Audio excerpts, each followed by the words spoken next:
Do do do do do do. Do do do do do do do do do do do Icarus do. Factor. Why is it called the Icarus Factor this episode? What was the exact And we're rationale? testing audio. We're testing audio levels and all that jazz. So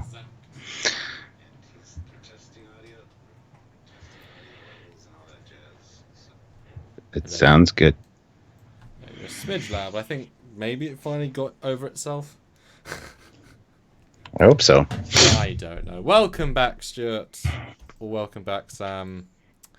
Or welcome back, you all. Yes. How are you doing on this Welcome. fine... What day is it? Thursday. It is Thursday. Last time I checked. I'm doing all right. Been busy, and yeah, not liking it. So, but that's okay. You excited for Christmas up and coming? Buying all the presents and getting... Is that going well at least? Yes.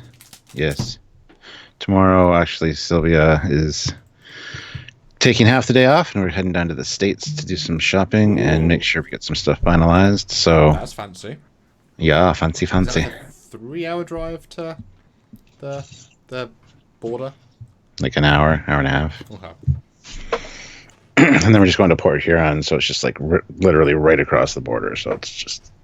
So you don't need to go to New York to get a Walmart. No. Well, we have Walmart in London. We have a few of them. Oh. But Fine, the other one then. Target. We don't have Target anymore. We had a Target in London, but it closed down. But that's another story. We have a funny super chat from our good friend Vincent Visions, who is designing X-era ship. Vincent Visions, $1.99. Good to watch while I wait for my car at the shop. Hopefully it's not too expensive. Hopefully it's just a routine maintenance thing. Again, though, that's a couple times this year you've had problems with your car. But it's not dying.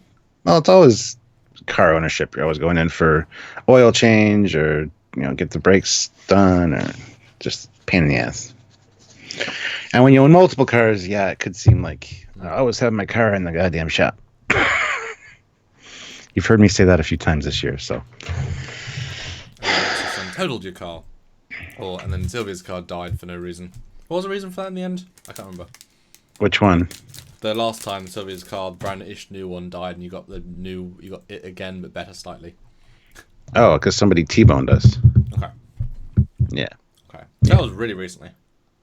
Yeah. Anyway, welcome back, guys. I'm going to share. I was about to say what do you think of the episode, but I'm skipping a step. Okay, back in a minute. All right. So, guys, this is the part where it's just you and me, and we talk about super chats and how important they are. And if you don't super chat at least once during this live stream, break every finger on your left hand. I'm just kidding. I wouldn't do that. Just the super chats are important. They help the channel. And if you can, it's a great way to get your voice heard, your question answered, be part of the community. Just being in the chat and watching these lives is being part of the community. So we really appreciate that. 46 of you here. Everybody make sure you hit the like button. And if you can, share it around and whatever. Please do so. There's also links down below. Somebody mentioned earlier he's got to get the Andorian pinup. It was done by my good friend John Ridley, fantastic artist. We got a bunch of pinup shirts, the classic Trekyards pinup, and then some other ones. We got a Cardassian, Romulan, Klingon, Andorian, MRES from the animated series. So we got a bunch of cool stuff: shirts, merchandise, mugs, phone holders, fleece blankets, banners, a whole bunch of shit down on the Teespring store link. So check out the links down below for all the cool stuff. And yeah, Captain must have seen The Irishman. I have not seen The Irishman yet. Everybody keeps telling me I need to see it. I read the synopsis on it. I'm like, I could take it or leave it. I'll probably see it at some point. But it's not anywhere close to the top of my list for checking it out. So I will at some point, I'm sure. But, but yeah, guys, also, if you want to send PayPal, there's a great way to help us out as well by sending PayPal or joining the Patreon. So check all those out. All links are down below. If you do send a PayPal, make sure you mention it in the chat, and one of the moderators will let us know, and we'll read your comment or question via the email for PayPal. So, yeah, I'm done now because he's back. Dun dun dun. Patreon's extra important right now because it's not doing the best, and we need that. If you want to get the exclusive animations twice a month until January, if you've enjoyed them so far, fun, sexy HD animations of starships that you don't ever see together. Good stuff. Yeah. I kind of briefly mentioned Patreon this time. I was getting into it, but then anyway. So, yes. Icarus Factor. Yes. Your thoughts, your review, your contemplations on this episode.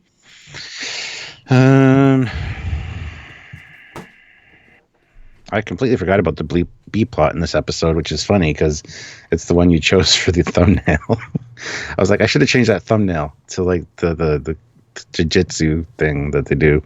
But then I thought, I'm just going to leave it. Throw people off. They think it's Klingon, they might come see it because who cares about Riker and his dad? I mean, this episode's wordy. It's got also kind of another subplot with him, getting the command position and his decision to do that, even though it's linked with the main A plot with his father. So there's some interesting aspects to it, but overall, this is one that I just don't care for, to be honest. There's just not enough going on, not enough interesting, and I don't really care about Pulaski and his dad's relationship. I don't know. There's just a lot in this that I don't care for. So it's just a drama. It's just a regular drama. It's not Star Trek. So I can go elsewhere for that. That's my opinion. Okay. And I'm sticking to it. Okay. How about you? I thought it was great. I really enjoyed it. Oh, well, there you go. No, I thought of it as I had not the same negative impression as last week's in my brain. This one I remembered being, there's a Klingon thing and Riker's dad, But I thought this was really good, actually. I thought the script was one of the better ones I've seen in a while. It was, a lot went on, and it wasn't just those sort of cut to next conversation. Each conversation was relatively tight. You learned something, you developed something. Characters got a lot of in-character dialogue, like as in them acting as the character, which really helped flesh out all of them. Picard got nothing, that's absolutely fine, except little bits. And the writer clearly didn't just want to stick to the template of each character, but give them like a unique slant, which you don't often see. But they weren't just their cookie cutter themselves; they all added something really good to it, and this shows you can make a really strong episode, which is just dialogue and character. It's completely character focused, and you get so much good character. And I thought Riker's dad was tremendous casting, and actually had chemistry with Pulaski. And while Pulaski we know is a really non-entity because she leaves, it's not about her and him; it's about hims, how they affect Riker, and that all worked really well. I was thoroughly enjoying it the entire time. I was like, wow, this is a diamond in the rough that I never gave much credit for because I never really listened to it with scripting in mind. But this is a really tight script. Well done them. Yeah, I'm not saying the writing was bad or the acting was bad. It was actually phenomenal. But considering that it's Star Trek, it didn't feel Star Trek to me. Nothing about it. It was just a character building episode, and nothing exciting happened. Well, I wasn't into that. So, but all the characters were on display, so you actually got really good Star Trek characters, which means you don't always need to see them see an anomaly to get character lines. You can have just. It's like when Siska goes to talk to his dad in the restaurant. I'm expecting you to hate those scenes, I guess, because they're just, anyone could eat, which is fine. But you get unique perspective on the Federation via that, on his dad via that, on Siska via that. So same thing, you get unique perspectives on people in this one that, it's nice to take a breath. And it's way more focused than because this is very similar to the Orville episode, season 2, which starts with, which I didn't like, because it's just all B plots. This is kind of all B plots, but since Riker's such a primary and he's been given such an A plot concept, it feels bigger. Mm-hmm. But it's close to that, but also it treats the characters better and it gives them. So yeah, I thought it was it was nice to see them all just do their good thing. Mm-hmm. Mm-hmm. I don't mind the episode. It's just not one of my favorites for sure. It's middle of the road for sure for me. Doesn't scratch your Trek itch, and I completely get that. That's why I say don't. We're allowed to disagree, Stuart. It's fine. No, we're not, man. I can't live with myself. Oh, I'm gonna bye. go. I'm gonna go leave. And guys, please do super chat your thoughts, comments, questions, opinions, all of the in between. We rely on them hugely. As you guys know, about 70% of our income is out from super chats, which is a bit of a shame, but hey ho. So every 5 does absolutely make a difference. Please do, please do. Shall we begin? Shall we begin? Oh That's what I was God, going for. why are we quoting that movie? Anyway, Because dumb movies can be quoted sometimes. If that's they're right. It's a quotable line for sure. It is. But we start off. We're en route to Starbase Montgomery for engineering consultation because of minor readout anomalies. They picked And the this is least exciting problem, didn't they? well, On yeah, purpose. yeah. I love this discussion though between all of them. You know, Picard's like, well, I think it'd be good. We could all use a 12-hour layover. Plus, I've received some priority reassignment orders. And Riker's like, oh, boarding or disembarking. Like this is the first officer's hearing about it, so he doesn't know what's going on. Which usually he's the first to know, besides the captain, right? He deals with it. Picard gets the order, he reads it, gives it to Riker, he does the order. That's his job. Yeah, yeah. So Picard says, you know what, meet me in the conference room when you're done here, and we'll chat. And it's like, all right, that seems perfectly normal. Everything's good. Sure. I don't know, just the look Riker gives him, like, huh? This is. I guess it was out of the normal for what the normal procedure would be, so that's why Riker looks a little off. But seemed fine to me. It was a nice casual meeting of these guys, so I like that. Fleet Pass Swiftback puts in $1.99. I like this one. Develops Klingon culture a lot. Thank you. Not a whole lot, but yeah, good establishing scene. And it's nice because you get a sense. I mean, Picard's off in this scene, and it's really interesting to see him be like, well, yeah. So he's acting very confidently. I get the sense that he knows exactly the problems with Riker and his dad, and he's trying not to tell him that, even though he's like, so yeah, there's a thing that we gotta do. Gonna walk out of the room now. Which I love. It's weird to see him that awkward, but it kind of, I think it's you don't see that normally. I like it. It's well acted. Mm-hmm. And I love the yes, our ship is reading a problem. Is there a problem? I don't think there's a problem. Data says, I mean, we could just change the computer to tell us there's no problem. Yeah, just reconfigure the readouts, It's programming. Like, there's not a problem with the system, but with the computer telling us there's a problem with the system. And that has a lovely payoff at the end. It's so like this, but it's this smart script. Yeah, that tie up in the script was really nice. Literally, the beginning and the end of the episode, just nice little bow. And it makes everyone seem smart in the crew, which is a nice way of knowing to break people down to have a good moment. Yeah. Next thing knows, in the conference lounge, Picard is there, and Riker comes in. And Picard's like, I'm just remembering the arrival of a new first officer on the Enterprise and a manual redocking confidently achieved. Then he goes into the whole spiel about the captain of the starship Ares is retiring. Oh, he never got to Admiral. That's interesting. I didn't realize he was retiring. I thought. Yeah, he said he was retiring, yeah. Oh. He says, congratulations, you've been offered the ship in the Vega Omicron sector. I've heard they've picked up signs of intelligent life. That's why they asked for you. Your exploration experience and your skills as a diplomat will be required. And he calls out, but not his tactical military experience. I'm like, what? Yeah. What? Okay. Interesting call out there, Picard. And we find out also it'll take months at high warp just to even get there. I love it. I love it being space, Stuart. It doesn't take months to get anywhere in the Discovery verse. Anywhere. I like space. Space and distance creates tension and pace. It's so important. They don't understand that. Yep. And then we find out, we don't find out, but he says you're going to have a 12-hour period to think it over. And if it's not too premature, congratulations, Captain. And then Riker just seems very off about the whole thing. He's smiling, actually. He's happy he got offered the thing. But then at the end, when Picard walks out, he's kind of like, ugh. Yep. So. And this is a scene where I felt this episode, everyone gave a great performance. Even Wesley was better for Wesley, or Will Wheaton. That everyone's doing such a good performance that the entire thing was of a higher average, if that makes sense.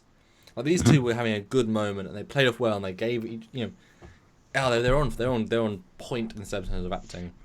And I mean, come on, season 1 he was offered a semi-promotion through the I'll trust you if I give you promotion. Okay, that's weird but fine. Season 2 offered a promotion. That's how good this guy is, and he refused promotion for another 10 years. That's dedication to this captain and this crew, because I had no memory he was offered promotion in season 2. That's really ballsy to give him that. I mean, do you remember that being that legit?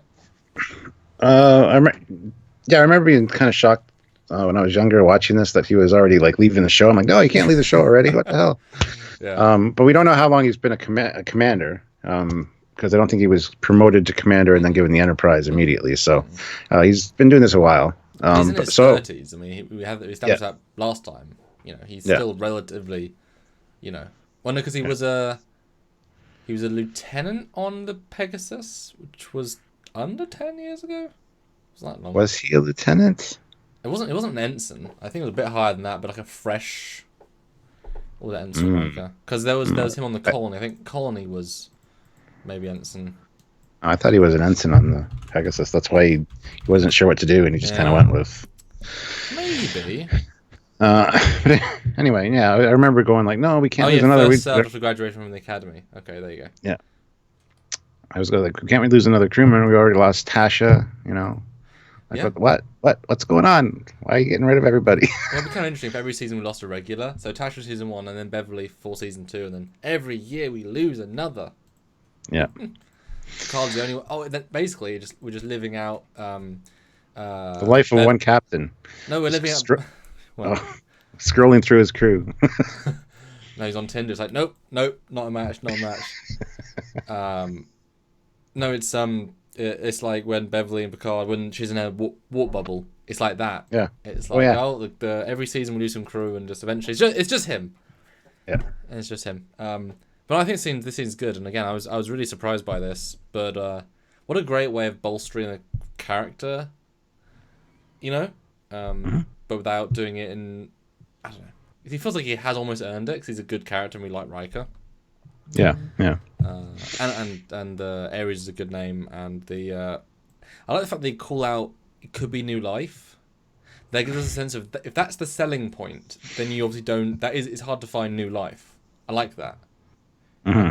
It's nice to have adding context to the world. Yeah. Next scene's on the bridge, which is sometime later, we would assume, because Picard's coming out of his ready room. Sits down. They kind of talk about the promotion a little bit, and that Starbase Montgomery is sending over a civilian advisor to brief you on the Ares. So go check that out. And obviously, Picard knows that it's his dad at this point. Yep. Played off very well. I don't know if he knows what relationship they had together, but I bet something. That's my assumption, is that something. I was hoping though in this scene that when he walks off, it stays on Picard for a little bit. I was hoping he was gonna look up to his Worf and say, "This should be interesting." Yeah. Something small, but that'd be too much to give away.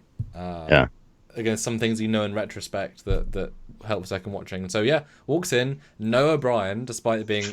Brian was in the cast this week a lot. Don't know why it wasn't O'Brien. Okay. But this random guy, and then he beams in. Gene Roddenberry lookalike. Because seriously, this guy's spitting image in terms of vibe, would you not say? Yeah. Yeah, I never really considered that, but yeah, I can see that. But yeah, Dad. And then this is where he says, Kyle Riker says, I asked Captain Picard to keep it quiet so you weren't nervous or excited. Well, it's been 15 years. I don't think excitement is the proper emotion. Great dialogue. It's really... I feel like almost maybe the writer had some problems with his or her father, because there's some nice, it feels very genuine. Yeah. And then it turns to very quickly once you've settled in, we can do our briefing. Bye. Just make sure he gets shown to his quarters. It's like, wow. Cool. And we'll have security take you there. Yeah. It's like, okay. And Dimitris Dominic Dominic. Sorry. Anyway, $10 Oh. with no comment or question, but thank you very much. Much Well, appreciated. Demetrius, you are amazing, sir. It helps us out. We love you to bits. You are our one and only. Yes. One and only Demetrius. That we know of. I don't know any other ones, so it's true. But you've won the Super Chat contest for today's thus far. It's true. So no, it's a good scene. I think I love the way Riker plays this. Just his expressions are very, I think it's great. I think it's well done. In retrospect, though, having watched this episode, I kind of wish that I think the dad gives like 70% of this duo in this episode. Riker, even at almost up until the last moment, stays at the same level of fuck you. And I'll swear, because he is that harsh. It is very like crisply, cleanly, no, like not even talk to me. But he never changes that until literally the last minute, and I kind of wish we saw a little bit of progression, or he's very flat on it, and I think that's a mistake in the script. But then the dad gives us the other side of it, so the ending is very. I hate you. You should have died. Oh, hug. All right, we're good now. It's like what? At least it wasn't a true reconciliation. It was just like at least I've told you, you bastard. We can now talk a bit, maybe. You dickhead. Like, but it's, Now, some people in the chat saying, what do you think about the guys, what he's wearing in the space future uniform costume-ness? I don't know. A lot of the civilian type clothes in Star Trek are odd. I don't have a problem with it. Yeah. Looks all right. I think it's not too bad. Not too bad. Yeah. Again, all I see is Gene Roddenberry when I look at him. I will too now, thanks to that. I never really considered that before. Yeah. Way to go. Yeah. Yeah, it's a good scene. Yeah. Scene's dumb. Oh, yeah. Hey, Worf. You hear that Riker's getting a promotion and his dad's on board? Isn't that exciting? I never knew my dad. It's like, Worf is grumpy. That's all the notes I took for this scene. Worf is not taking any of this. Yeah, he's somebody definitely pissed in his cornflakes. And yes, Dan23 points out that Wesley has a silver comm badge. He's always has a silver comm badge because he's not enlisted personnel. He's so it's a differentiation. It's always silver for him. It's a temp comm badge. At least it's a better looking uniform. It kind of fits in. Although it would have been nice if maybe the bottom was black and the top was grey, or vice versa. Have a bit of black on it to fit. Yeah. Looks like a weird One Piece. Yeah. No, this scene is out of nowhere. Like it appears, and Wesley is too much, and Worf's too little. It's such a random scene, but you can imagine though that people just bump into each other because obviously you live together in the same rough space. It's like, oh hey Worf, I saw you 3 hours ago on my shift. I sort of talked to you because when we were at warp. You can imagine everyone has like lots of mini conversations throughout different days because I mean, like everything's so sporadic in your duty and off duty, and and there's a lot of downtime on the bridge between going to warp and arriving somewhere. We have a super chat though, or not a super chat, a PayPal from Jarzia. Hey, $7.50 Canadian. Oh, Thank wow. you. Thank you. I don't like that Riker got as many promotion offers as he did, only to turn them down. It made him seem indecisive and afraid to set out on his own and leave a comfortable environment on the Enterprise. Ooh. I would have preferred if he accepted command of the Melbourne, but Worf 359 happened before he actually transferred. Realistically, Riker could get any command in the fleet he wanted after Best of Both Worlds. It would have made it interesting for sure. I mean, they do address why he doesn't leave later on. There's a very specific scene, and I think we'll save it till we get there. But I think the explanation is relatively solid. I don't think he gets offered a promotion many times after. I think that is a plot thread that kind of dries up at a certain point. Otherwise, we can't offer a promotion 9 times. It's a bit silly. I do agree with the fact that makes him his character feel like he is not confident in himself enough to take his own command, and he's very comfortable. It's kind of off-putting a little bit, but I can see exactly what Jersey was saying with that. It just makes his character seem a little bit not ready for command. I think though it's not so much that he's indecisive; it's that he wants the best for him to grow before he can take on a role of command. Because once you take that step, you can't go back. But he doesn't think he's ready he has not seen everything himself. Because I mean, obviously, he can be friends with people. He can be, he can meet new people. As captain, you have to have that level of out of the social circle. He might be a little bit different as a captain, but that's the convention. He still wants to be part of this ship, part of the community, and not be the head of one and then lose that yet. I think he wants to explore and be part of the best wheel rather than just be part of the head of another wheel. And Ozzy makes a good point. He wants to sit in the captain's chair of the Enterprise D. He says that in Generations. I always thought that I'd have this chair one day.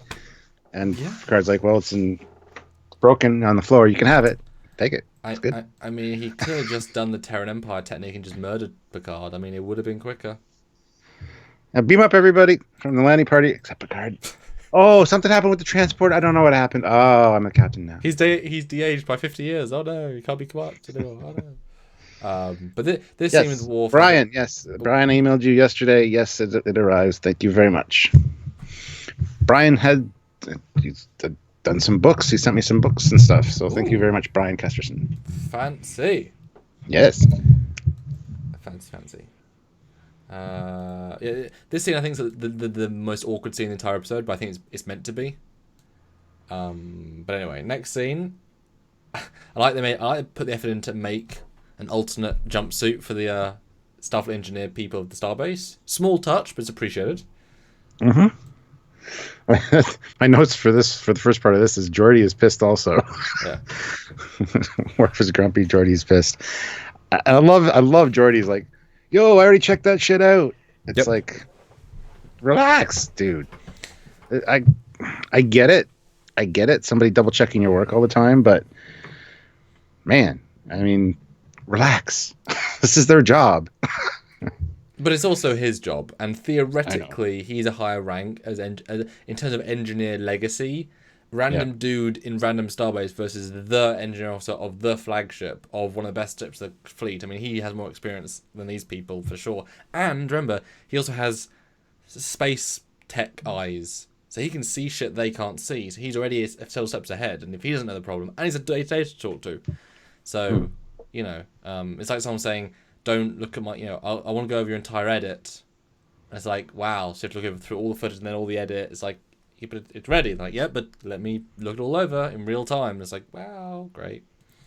But yeah, he's a bit high strung, but I mean, he obviously took command. This is his room, Yeah. Sells it well. What do they talk about? And they just talk about, the fact that they're double checking his work and stuff. He doesn't say much about anything here. No, he says Worf's a bit off. Not yet, does he? I think this is the first bit before we get Data in, saying that has he been different, and Joy's like, well, I mean, he's always been a bit different. The Worf out of sorts conversation happens later. Okay. This right now is he goes up to Geordi to probably mention it. Yeah. And Geordi's like, I don't have the time, Wes. Yeah. And then yeah, I think so. So I think that's why there's no notes here for that for me. But and then we get the O'Brien scene, because this is Carmy's first real scene, and he is great. He is owning the secondary character spot in this scene. Good credit to him. He does a good job. Well, I love it. So, is it a female? Is it career? Is it family? Or first he says it's career, isn't it? And then family. Oh, that's rough. You choose your enemies, you choose your friends, but family, that's in the stars. There's some really inspired dialogue in this that isn't like the normal dialogue. But it's really characterful dialogue. Yeah. So yeah, and then of course Kyle Riker comes in and he knows everybody, he's shaking everybody's hand, and Pulaski is excited to see him. And Samuel's taking his headphones out for some reason. I'm not sure why. Can you still hear me? I don't think you can still hear me. All right. But Pulaski and Kyle start talking, and yeah. She says, it's a total shock to see you. He's like, what? You didn't bake me a cake. It's like, wow. It's a weird Relax, line. but yeah. And I love Riker and the first they give each other a big hug. And a little bit of a hello kiss. Yeah. And I love the reaction here. It's like, well, they know each other. No kidding. Well, I know her too, but I don't do that. I mean, come on, that's great. The lines are really good in this one. It is good. They know they're not just lines; they're character lines, and that is so difficult to do if you know. Yeah. It's funny. I look at Pulaski and I see her as an old woman. I used to, but in this context, she's meant to be relatively middle-aged, isn't she? Yes. I should probably change my impression of her. Really. Not that neither are old. I mean, they're both, he's still got dark and hair, she's got ginger hair, so they're certainly still, middle-aged. It was funny he knew everyone. What a. Well, he mentions that later. He says, once you've been moving around with Starfleet for as long as I have, it's bound to happen. Yeah. It's cute. It's an unusual take to take him, but it's nice. There's a lot of textural stuff. And I think this is a weird one in terms of budget, because it's a very cheap episode. So they splurge in certain things. There's a lot of extras, and a lot of the Klingon stuff is actually like full on. And those two, like this 10-4 is very busy, like weirdly busy, and you feel it. It's simple, but it works really well. And so is engineering busy in this one too, because next scene is engineering, and I hate that the first still of engineering I have here of the warp core, you can see like where it's wood and Bondo. People complain about TOS sometimes, but it just looks so bad there. But that's okay. I mean, you can see where some of the lines like painted. It's not even a grill line; it's just a painted line. Yeah. But I love the fractal glass of the plastic of the beautiful. Yes. Beautiful. And this is where Worf's always kind of odd. It's a good conversation between these guys. So let's empirical data. Let's observe Worf. Let's find out what the problem is. And Wesley's like, great. When do we start? And I actually was surprised that Data went along with this, because Geordi says, well, we will assist you as needed. And then Data says, well, you found the problem, so you must solve it. It seems like Data was so on board to help right away, and then all of a sudden just shifted gears rather quickly. Yeah. I didn't expect him to jump on it quite so quick. I thought he would take a cue from Geordi and kind of look back and forth and then go, oh, yes, okay, it's your problem. And you would think that Wesley, being a unlisted officer, bridge officer, fine, great.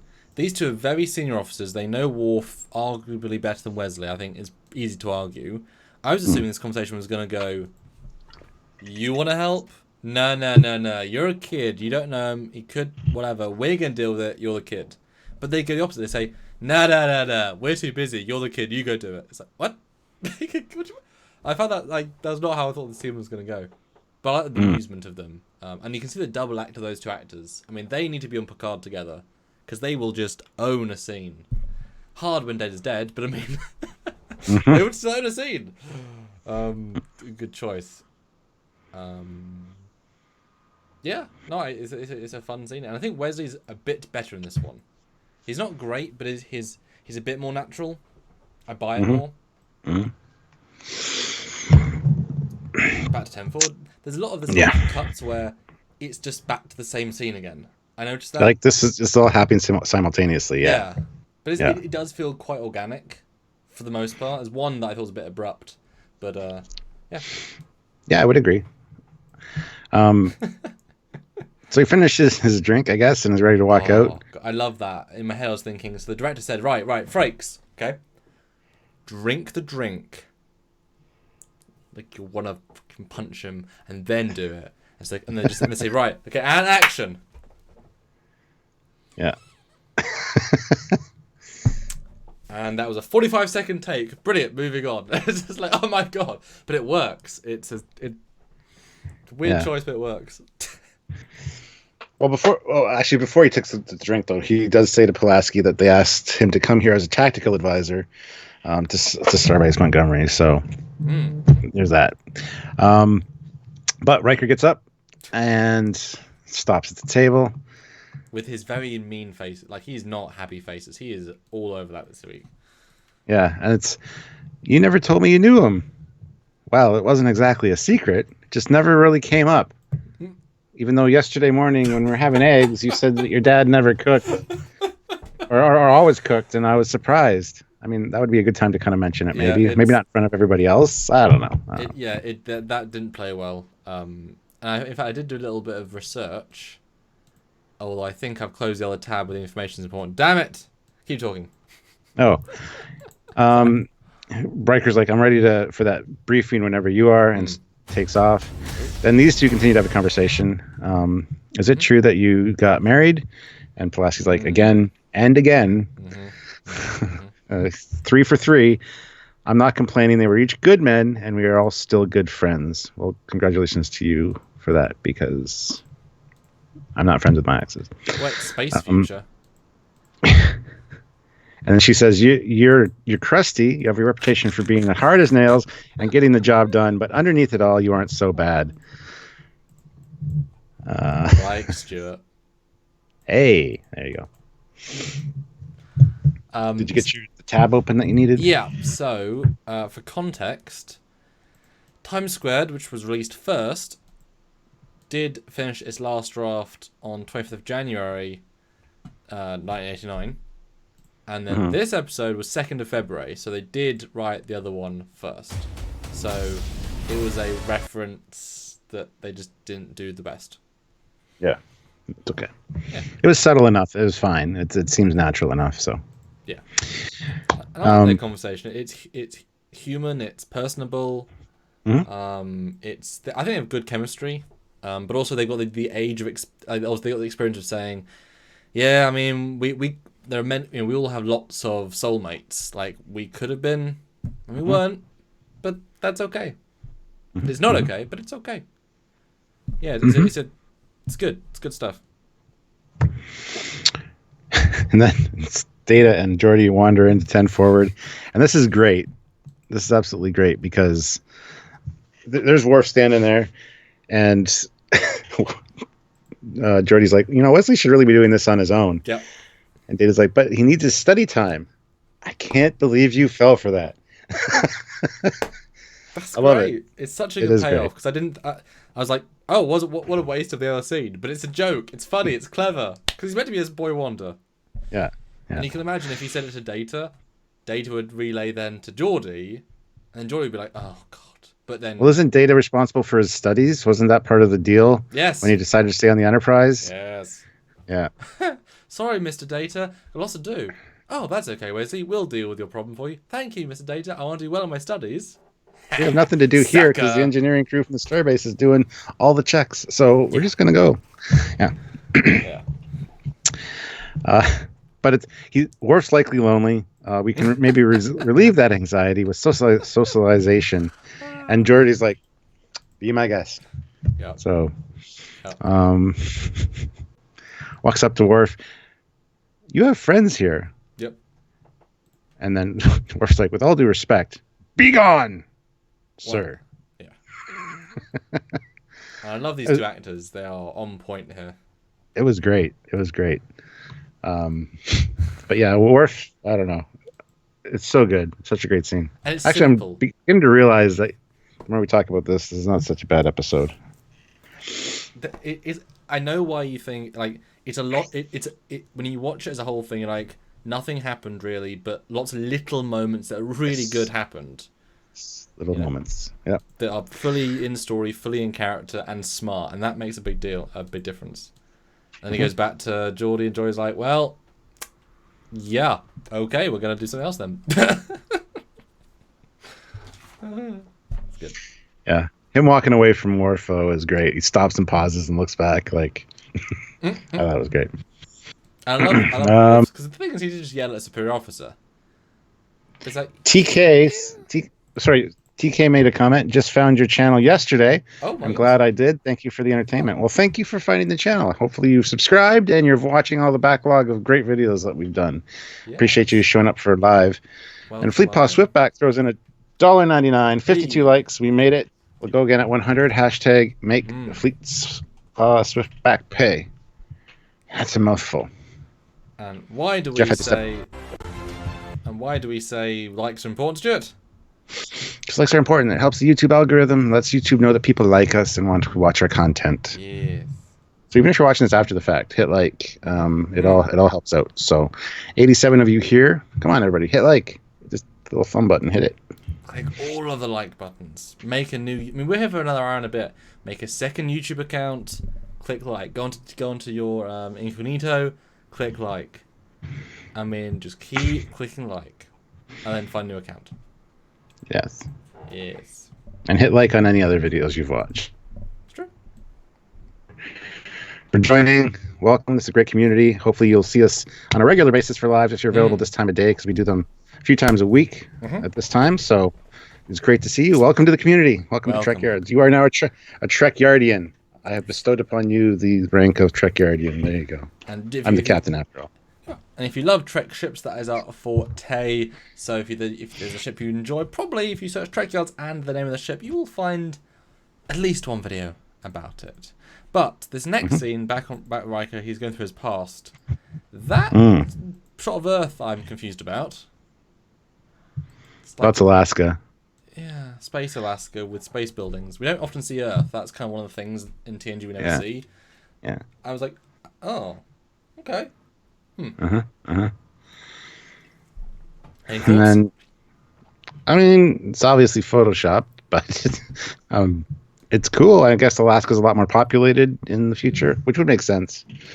But I don't know. It's fine. And then I wonder what they did with this picture of the two of them, because it looks like it's probably him, but in a wig, and a random kid on a blue screen. I mean, it's obviously poorly done, or is it actually him and his son on a blue screen? It might be. It looks like a younger version of the actor, for sure.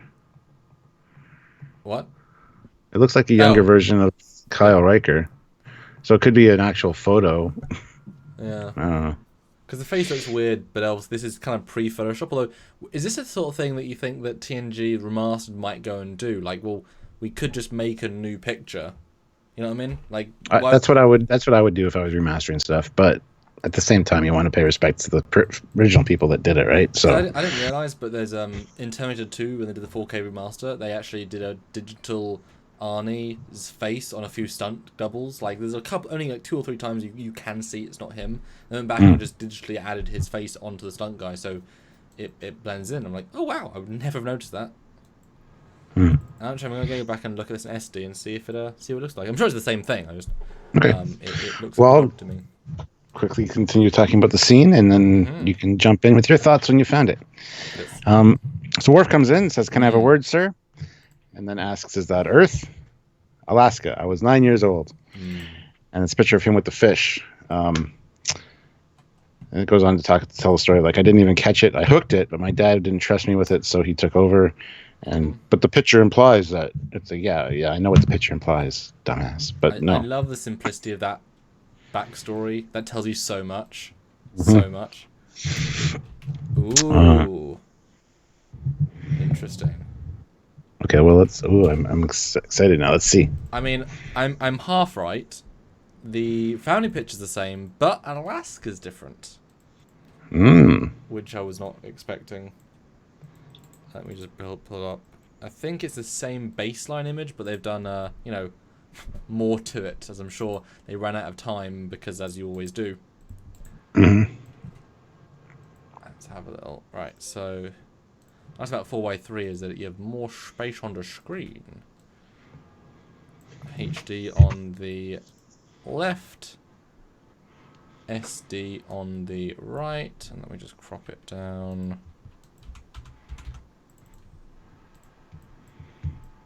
There you go. I actually prefer the standard of the original. Yeah, what a weird choice to add like 5 more buildings. I can see what they were going for, but it's such a quick scene. We're really overanalyzing it, I guess, but it does look more futuristic for sure in the new one, but I don't know. Alaska is always going to be kind of more rustic, if you will. People that live there want to keep it that way. They don't want to be modernized and have huge cities and lots of people. That's why they live in Alaska. So, but I mean, overpopulation's a thing. I'm wondering if this is actually on the right is just a picture of a city and they've added a mountain behind it. Because I doubt they have the skyscrapers in the, or is that just literally just a picture of Alaska and now they added spacey stuff to it? I'm not sure. I'm not sure. There you go, guys. Anyway, Worf, continue. Yes. So Worf says, "So you don't have good feelings for your father?" And Riker's like, "I'm not sure what I'm feeling, to be honest. So what's on your mind? Let's change the topic." Worf's like, "Well, you're going out somewhere dangerous. I would like to join you. You know, it could be dangerous." And Riker's like, "Well, that's not the purpose of the mission." Yeah. Yeah. That's basically it. Worf wants to go with them for some reason. I guess he wants to just get off the Enterprise. He wants to hang out with Riker. Yeah, I wish it seems kind of weird decision. Yeah, I wish it was more developed because it's an interesting idea of an idea. Mm-hmm. You know, I'm guessing he feels like he wants to get glory, and he's not getting glory here because Picard always shuts him down for wanting to use weapons, and he's like, "Riker will let me shoot the weapons," but you know, that's funny. Worf, there's an asteroid. Yes, shoot it. Yes, Captain Riker. We need to scan what's inside it, sir. We can just use scanners. No, we'll shoot it. Cut it in half. And then the next day, Captain? Yes, Mr. Worf. We're out of torpedoes. What? Yes, we, this week, you know those asteroids that we researched? Yeah, we shot all of our torpedoes. So you're saying we went 1 month out here for the mission. And then we go all the way back to get more torpedoes. God damn it, Worf! But I like this scene because it's an interesting look at, especially since we just had Worf being uncooperatively non-talking, to then jump to this where he's saying, "I don't like talking, but I'm going to talk to you now." It's a good little bit of, you know, I don't know, it's good to see Worf in different perspectives and see how Michael Dorn approaches it. Because he's good in this episode. He nails it. 93 people watching, though. Thank you very much for watching, guys. It's a good number. Our numbers have been going up, which is nice. But we want more subscribers, too. So make sure you subscribe to the channel and make sure that you hit the notification icon so you get notified. But thank you guys for joining. Make sure you hit like as well. We love having you guys here to chat. So thank you so much. Thank you. Yeah, those likes are literally important. We should at least have 75 in a few seconds. So click that like button. And, of course, do Super Chat. We've had less than 3 or 4 this time. Need to get a few more, so if you do want to support, please do. Thank you, and just keep enjoying. All right, so goes to the conference lounge, the briefing lounge, to speak to his father for the briefing. Very important briefing, Stuart, that he went all this way for, which is on a little disc. And he's like, "Well, these mission briefing details could have been transmitted." They have a nice conversation. He wants to basically talk to his son. He says the tough thing about I might have made some mistakes, you know, being a parent. The tough thing about being a parent is there's no tech manuals, no way to account for variables. You just got to go at the situation. Well, wing it. Yeah, it's a good line. Very very relatable. Yeah, and then he says, considering where you might be going, I just wanted to, you know, talk to you. I'm here with my hand out, son. And you just get so shot down by Riker. It's like, I feel bad for the guy because everyone makes mistakes, and he is right. It is difficult being a parent. And the fact that he was a single parent, later he says for 13 years. So Riker's mom must have died when he was 2, because he said that he was been on his own since he was 15. So, yeah, the timings I thought of, I'm not sure all the timings make sense. I got a sense they didn't quite connect, but whatever. Yeah, but this is what I say about Riker having the same level of blankness towards his dad. It gets a little bit repetitive, especially as, like, we need to know why and you really hope for it. And I think by the end we get half of the story, but I still don't necessarily get why. They don't go into any excruciating detail about really like what did he do. It can't just be because he lost his mum and the dad wouldn't talk about it. This has got to be many things over many years to be this go away, and you sort of assume it's going to come up again. This feels like Sarek. You know, by the end of it, you sort of can talk, but you need those follow-up episodes because you need to have that connective tissue of Star Trek 3, and you know, you died, I came after you, we're good now. Your reincarnated self is much easier to get on with, son. Well, thank you, father. Death is the best thing for us. What? Yeah, I like this scene just because it's such a nice little, it's such a clever thing. It's like the briefing is, here's the USB. Right, I'm going to talk to you. Nope, you're not. Okay. It's good. I like it. So again, it's smart, simple, and it subverts expectations in a good way. Yeah, absolutely. Oh, shit. Shoot. I said, I didn't swear. Anyway, next scene is... Then we get the cornering, the forcing of counselling. Yes. Well, I'm kind of surprised that she never necessarily met him. But it kind of makes sense. But I kind of... Would have been nice if they'd known each other vaguely, like... Yeah, or no... Well, he I think he puts together that this is who Riker was with, because it said we both have good taste in women. I don't know. It's not stated that they were together here, so I assume he would have known at least about it. But anyway, but yeah, going to sickbay, and this poor guy's got some kind of flu, and she's giving him some medication and some PCS, Pulaski's chicken soup. I like it. I like it. Yeah. I was literally thinking, nah, doesn't need drugs, he needs chicken soup. And then she says, I'm like, yes! Yeah. Yeah. Yeah. Although, boy, they cured headaches, can't cure the flu. Well, this was not the regular flu. This was some weird alien flu. I know. Yeah. Alien headache too. Yeah. But yeah, so he basically gets sidelined by Counselor Troy there, and he's like, I have the feeling this was a setup. She says, that's because you're a perceptive, intelligent man. I kind of awkwardly thought she was going to say, and handsome, and I'd be like, ooh. Well, she says that later, though. Okay. Yeah, to Pulaski. He says, I came here to bury the hatchet with my son, only to find that the ground has been frozen solid. Yep. And this is really great dialogue here. Well written scene, the way she handles it, because she knows Riker very well. I thought it was a very good scene. We find out that he's proud of Riker. But she's like, yet you covet his success. She says, honesty is the trait he admires most, and you should consider why you're so competitive with your own son. And that almost breaks him, doesn't it? He's like, what? Yeah, I never realized that I was in competition with my own son. There was a realization there for sure. Yeah. So this guy plays it so well. It's so naturalistic. Because we've seen some not good people, and you buy it 100%. You almost feel like he has some issues with his own son. You know, like he's pulling from a really real place here. Yeah. And this is a good way of using Troy, although her acting is very minimalist in the intense way. She does it greatly. But I kind of wish they all had more of this. But that's okay. She's used well. Then we get Riker checking out the mission briefing, and Picard comes in. Yeah. And he asks about First Officer Flaherty. Picard's like, oh, yes, he has an uncanny linguistics. Or no, Riker says he has an uncanny linguistics skill. What's that about? Last time I heard, he spoke over 40 languages. Romulan, Klingon. There was another one, like some of the more exotic ones. Yeah.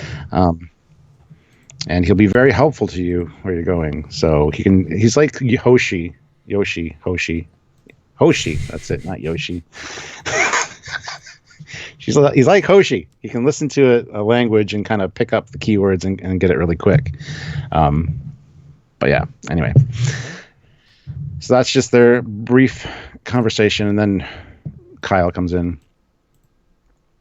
And can I have a moment with my son? Of course. I don't think Picard really knows there's an issue, because he's kind of like, yeah. Well, I think he knows not to get involved. Yeah. I'm sure he also knows Kyle's record, which is really good. Yeah. So Yeah. it's just I mean, it's like I respect everyone in this room. Everyone here deserves my respect. They can deal with this, you know. Yeah. Yeah. Um, as Riker says, I won't be pushed into this decision. Yeah. A little bit of a conversation. You don't think you're ready? And he's like, well, Starfleet thinks I'm ready. Of course, because you're the best candidate for the job. He's very complimentary. He's really trying here. Yeah, but it's confrontational, complimentary. Yes. Like he's kind of screaming at him. Yep. Yep. You're the best because Starfleet thinks so. Damn it. It's like, whoa. Because you can tell he's genuinely very proud of him. And like I said, in like I'm bloody good at what I do. You're bloody good at what you do. Go do the damn job because you can do it, son. Do it. It's like, yeah, but can I think about myself first? But he doesn't come across as, you know, the son the dad that wants his son to be the football player that he was in college. Yeah. It's actually quite nuanced. It's not Yeah. a cliche, which I really appreciate because it could have been very easily. Well, he's like, the dad's like, I'm here if you need me. And he's like, Riker's like, well, I've been on my own since I was 15, so I think I can take care of myself. And then fire. It's a fire. There's two cannons being fired back and forth at each other because he fires right back with, please spare me the pain of your childhood. Yep. I hung on for 13 years. If it wasn't enough, that's just too bad. Yep. And he just storms out. And I love that because, you know, he's trying to have a conversation, but he keeps getting like assaulted. And it's great. It's actually pretty great. Yeah. But like I said, I think again Riker. I keep saying it, but every time Riker needs a bit more. You know. Yeah. It's tricky, but yeah. It's a good scene. Mm-hmm. Then we're down in engineering, and Geordi's like, oh, what if I did miss something? What if I'm an idiot? But that scene doesn't last very long. Yeah. And Wesley comes in. I find out what Worf's problem was. Or is it? Access the ship's Klingon database. It's the 10th anniversary of Worf's Age of Ascension. It's a celebration. Where all his Klingon friends and relatives show up. And, well, we aren't Klingons, but we are his friends. But we could make holographic Klingons. Ooh, that's a great idea. But his family must attend. Well, we're kind of his family. We'll attend. Yeah. I wonder what kind of party Klingons have. Yeah, it's a good scene. I love how he even ropes O'Brien into it. O'Brien's reaction is great. I think that's the scene, or is that later? That's later. Sorry. Yeah. I mean, this is a good way of using Wesley. He's initiative. He thinks, and the fact that Worf says later, it's a secret only Klingons. Like it seems as if he just did some research, but you get the impression now, having finished it, he dug. He put pieces together. But yeah, it's a little bit through the motions, like you were saying. You're spelling out. And it's like, well, we're his family. It's a little bit, but it's, yeah. I mean, I think also that everyone's off their game here. I think Geordi feels annoyed, and I think Data feels a bit useless. I get the feeling Data might have offered help, and the engineer's like, "Oh no, that's fine, Lieutenant Commander." He's like, "Oh." So I think everyone's kind of dealing with stuff right now. Yeah, smart boy. Yeah. Next scene's back in sickbay, and nothing really prompted this, but Riker comes in and says, my apologies, your personal life is none of my business. And Pulaski's like, yeah, well, did he ever tell you why he never remarried? Well, what woman would have him with an ego like that? I would have, she says. His face like, I just, what? Yeah, it's like, oh shit, I shouldn't have maybe said that. Yep. And we find out about 12 years ago, he was a strategist advising Starfleet in its conflict with the Tholians. Yeah. So some Tholian issues 10 years ago. His starbase was attacked. Everyone died except your father. That's big. And that's a big thing. Yep. They ended up both falling in love. Marriage was out of the question. And then she ends it by saying, if I was you going out on the Ares, I'd jettison the emotional baggage you're carrying around. It's a great scene. What's that? She's quite forceful with that too. She's like, I know better than you, mate. Yeah. But I love how Riker's like, I never knew that about my father, that he survived that attack. Do you want to go deal with that, Stuart? It's just Sylvia's home and she's got groceries. Oh, the doggies. Should be fine. So you talk about this scene. I'll just mute it for now. Okay. It should be fine in a second. Okay. And this is a surprising scene. It's a great character bit for Riker because while he's not in the wrong in this episode. I think even with Pulaski, like I think he has a right to, like in a sense, to know who his dad's dated because that's weird. Like there isn't that many people you can, you know. It almost needed another line of dialogue in that confrontation they had in his quarters, where he said, "And I think you owe your doctor friend an apology, or something, because I dated her for 21 years. What? How do I not know? You never asked. What? Stop using that as an excuse, everyone. Just tell me things. Yeah. Oh, you have 3 sisters. What? It keeps leveling up the situation. It just would have been nice if there was a reason. What? Oh, yeah, that's later. It would have been nice if there was just a reason that he eventually came down and said, "I apologize." You know, I think it's 'cause he's a good guy. Yeah, I agree, but it's just, I don't know. I think it's just a good character beat. Yeah. The one thing I don't like about this scene is that when Riker walks to the table, the chair, there's this awkward like everyone has their mark, and you know normally if you are in a room you interact with the person the entire time, where they're moving, where they're going in the conversation. But Riker moves away, and then what's her name? Pulaski just looks at him for a second, and then waits for her cue, and then walks over to him. And it's so awkward. It's like, wow, that was a filmmaking thing. It's really weird. And then start talking. It's like the conceit where in a film series you're on a planet and you say someone's attacking you. You say, "Get to the ship." Yes. Do you know who these people are? Cut to them on the ship flying. They're the Dothraki. They've been fighting for years. And you're like, wait, so they didn't talk in between the time? How is the conversation? Why did it stop and restart? Because editing. It's that sort of vibe, and it's just like, ugh, really. Small thing, but it sticks out as a sore thumb here to me, anyway, as a filmmaker. Yeah. Well, Jarzia throws in another $5 into PayPal, so thank you, Jarzia. Says Riker's dad may be a handsome guy, but that onesie makes him look like an oversized gray-haired toddler. Hi. Oh, I love it. That's great. Oh. Onesie. Nice.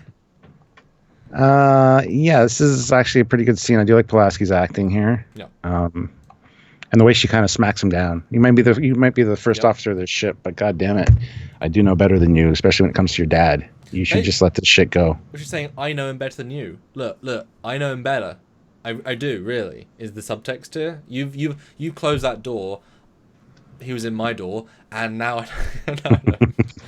But, and there's a scene later on when Troy's talking to Pulaski, and I said to myself that in an alternate universe, this could be stepmom and stepdaughter. That's how close these people were. You know, and she treats him like a son almost. It's interestingly played and interestingly directed. And I mean, come on, to be the only person to survive a Tholian destruction of an entire starbase. That's a really hefty thing. That's big. I wish that was more developed. That sounds like a great story. Well, a sad story, but I mean, I want to see what happened there because that sounds interesting. And how do you really think Riker wouldn't know that though? I mean, the intergalactic network, because that was obviously after he left home. He was on assignment. I would assume that it would get to him that, oh, by the way, Riker, Ensign Riker in the academy, your dad is the only survivor of a massive genocide on a colony. Do you not think that would get to him somewhere? Not necessarily. Okay, I just felt that's quite big news.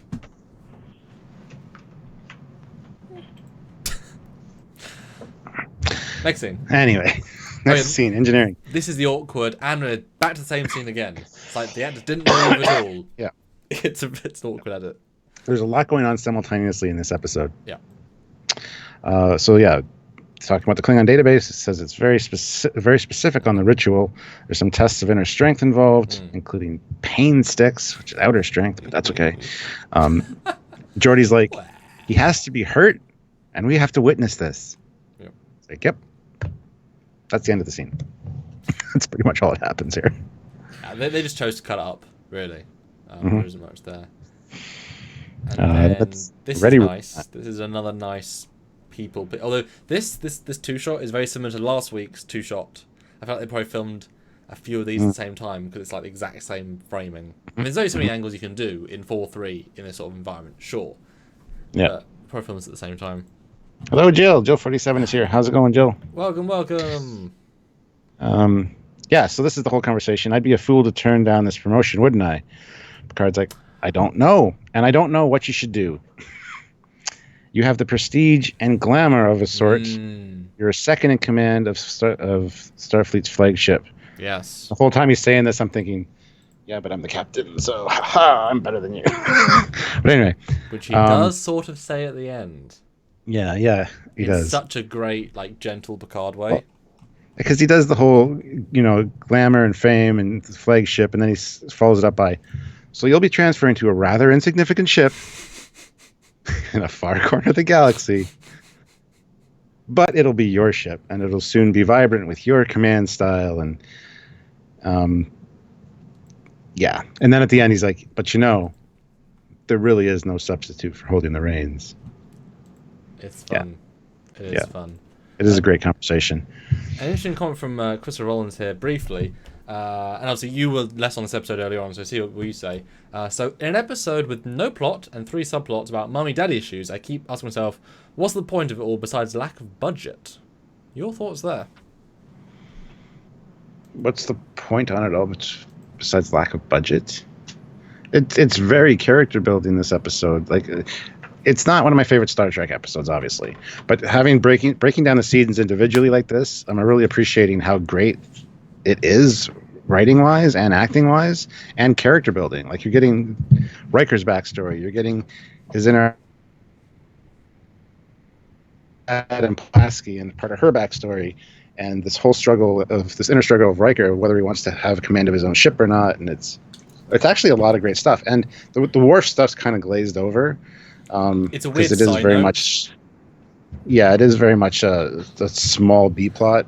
I wish it's not very long. The one thing that would have made that plot like pop would have been swap it round to the anniversary of his dad's death, because Dad reminded him about his dad, and there's some ritual for honoring your fathers in battle, and that was the catalyst. And then it's like 2 fathers, and we learn about Worf's father. That would have made it perfect, in my opinion. That would have brought all together full circle. What do you think? I know, I totally agree. I think that does tie in kind of with the Age of Ascension thing. But yeah, no mention of the father is made, which in the Klingon culture is very important. So it would have been nice if there was more of a tie-in with that. But yeah. But in reference to the comment, I think. Hold on. I think the fact that Worf is supposed to have family and stuff present for this ritual, and the fact that Riker's dad's on board might be that link. It's not really stated, just family and father, but yeah I think that's the catalyst for it. It was like, but if they hadn't developed his full backstory yet, they haven't got it yet to play with. If this had been like a season 4 episode, they would have been like right in on that. But in reference to not being a point, I mean, these are people we want to know and like.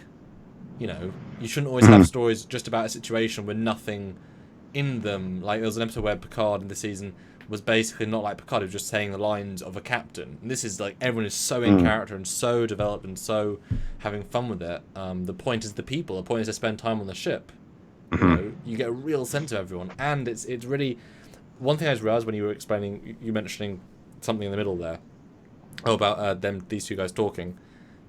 This scene where he's asking Picard's advice, this is like there's a cliff, right? And Riker's on the cliff of second in command. Once he comes off the cliff, he's an equal to Picard, and Picard knows that. So this conversation is almost equals, because he could be equal right now. Not experience level, but rank, and that does generate a certain level of freedom to talk. And that I never considered that, but it's like you're almost a Jean-Luc from a Captain Picard. That's ooh. And that's that last bit where he's like, he looks at the door and he's like, shh. There really is no substitute for holding the reins. I love that because that's like captain to captain. Yeah. Because you wouldn't necessarily say that to anyone under your command. Like, hey, I love that I get to order you around. It's almost out of character of Picard, but because the scene is so unique, it works. Yeah.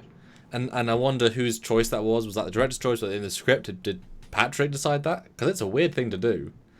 But it's great good. though. It's great. Yeah, and it's great advice. I like because like I said the and I said about that earlier. Why does Riker's indecisive? But yeah, the fact is, this ship could be a random Centaur class that was designed and built 100 years ago that'll be out in the quadrant where no one's ever going to know, and he might never discover anything. His legacy might have been this, and I had a ship, or he gets to win the flagship. You know, that's a big deal. I mean, it does make some sense when you break it down. There are hundreds of captains. Yeah. Most are nobody special. Yeah. You know, I mean, there was the Miranda that was just a freighter, but it was still a USS. So there was a captain. He got to rank captain of a freighter transport vessel. Huh. So yeah, I mean, why? I think he's not non-decisive. There's a reason. Yeah, this is better place to be right now. And he wasn't offered command. He was offered a command. You know, it's not do you want the rank of captain and pick your own ship. It's this ship needs a captain. We'll give you the captaincy for this ship. You're next on the duty roster. We threw a dart at the list of commanders, and it hit your name. So you get the ship. And then he clicks on it. It's like, it's an Obeth. Wow, great. But you know what I mean? Like, it's not that same thing of I got command. What do I want to do? It's no. Do you want this command? You know? Yeah. So no, I don't want that command. Yeah. And speaking of the importance of this episode, this next scene is beautiful because again, way more character building. O'Brien wanders in. Find anything? There's nothing to find. And Geordi's like, "Oh, really? How would you like them to go give the transporter a once over?" No problem. Yeah. We're totally ship shape. You're missing the point, offense, sir. No O'Brien. offense, sir. Yeah. And then there's this almost like a Spock moment. You know, if I were human, I would believe my response would be go to hell. If I were human, because Data comes in and says, "If I wasn't a consummate professional and an android, I would find this entire procedure insulting." So yeah, and then we get Wesley talking to O'Brien because O'Brien's on his way out. He's like, "Hey, you want to attend a party for Worf? It's a surprise." And Brian's like, "Party for Worf? That sounds interesting. Sure, count me in." Sure. I'm Irish. I'm good for any party. It's fine.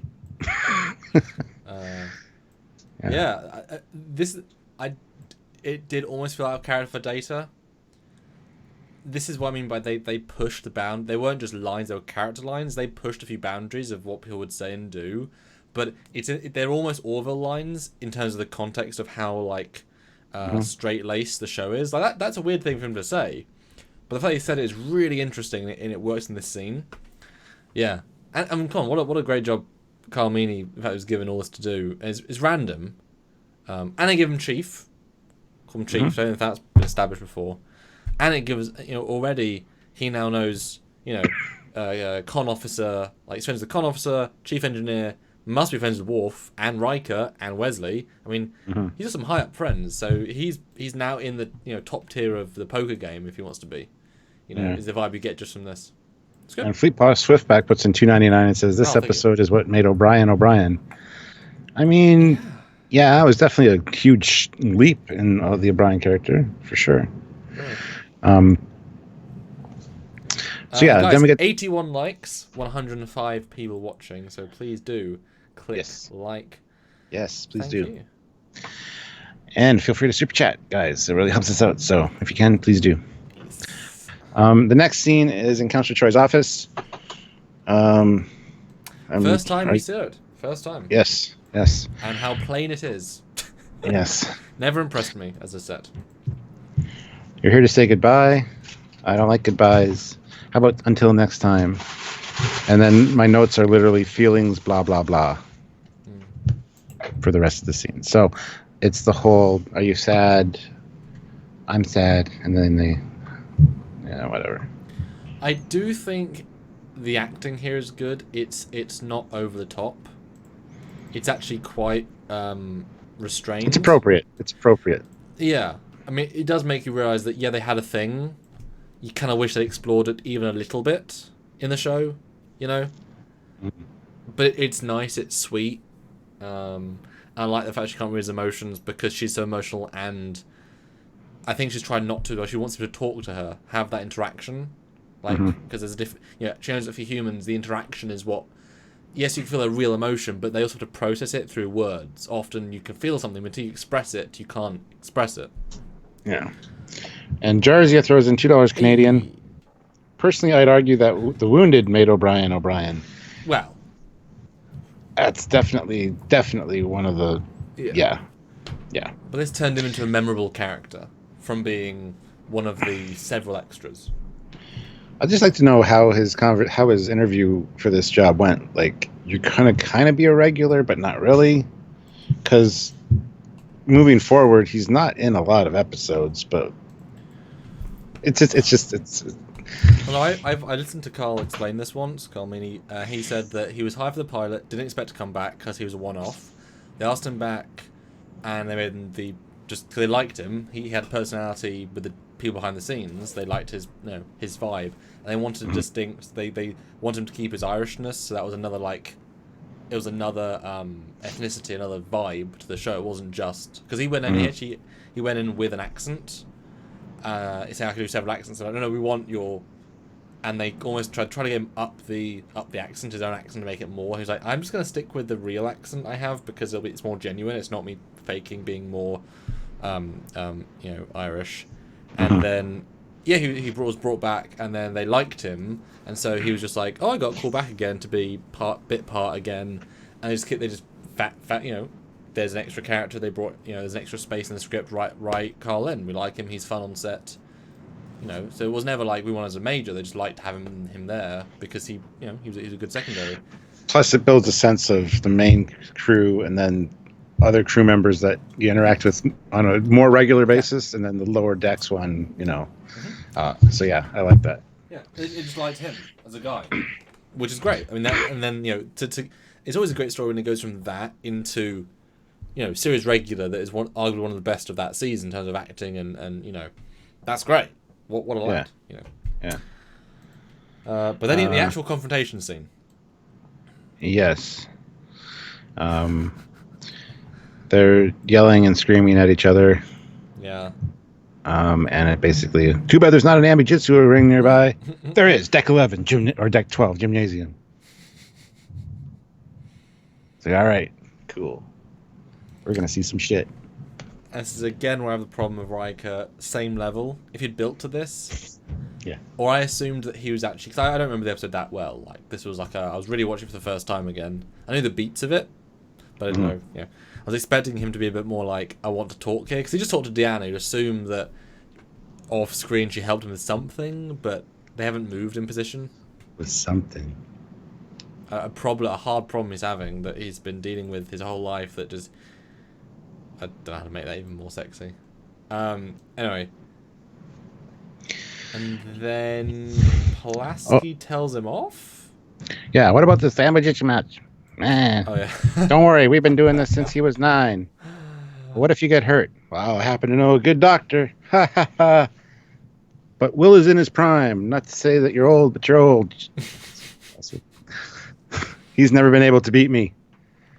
Don't worry, it's fine. And that's that. That's that whole conversation right there. Perfect. But a couple of funny things about it. One, why is he gone to see her anyway? There's no point to the scene except for her to scold him. How'd you find out about it so quick? I thought that too. There's only 2 people that know about it. Who did? I guess Will told her, because there's only 2 people that know. Right? Or maybe they booked the room and she got an alert on her phone saying, "Really? Did you jiu-jitsu?" Your Ambu-jitsu match has been cancelled due to this overriding by the first officer. Well, that would have been great if they were gonna fight and they said, "Oh, I had a bump arm match because I'm fighting Will," but it seems so silly for her to say, "But you might get hurt." It's like, how hurt could they get? You could cure death a lot of the time. There's nothing you can do to each other that you can't fix with some. You know what I mean? It seems really redundant, but it's She just her cares being. about him. She doesn't want him getting hurt, and especially fighting his own son, which was later when she's talking to Troy. We get that conversation about the father-son stubbornness. Yeah. But yeah, that's what it is. It's like you're being an idiot. I know you better than this. Well, You wouldn't do this with anyone else. It's just because it's your son. You're being a dumbass. but Stop being a isn't that the dumbass. point though? That's how they communicate. Yeah, yeah, that's Like, healthy, but yeah. well, I mean, we all have a thing, and it is the future. I mean, like I said, there's no danger here, and it's not as if it's a very dangerous sport. It's like boxing. I think boxing is more dangerous. Yeah, I would agree. Direct blows to the face.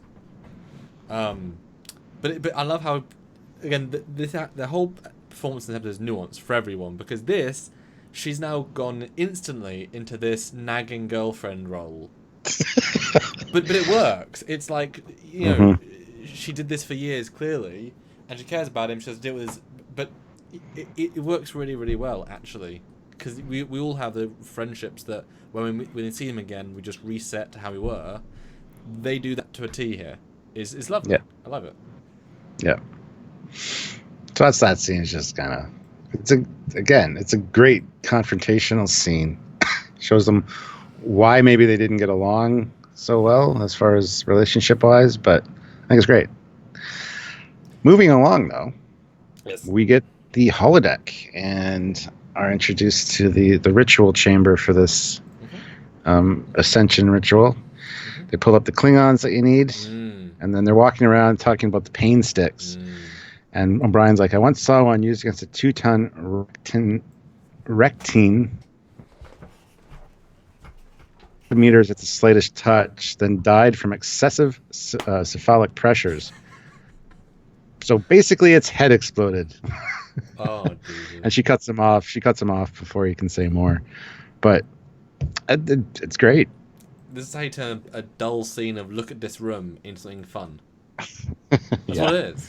And I think this room is dull, but the lighting's really good. Like the lighting sells it.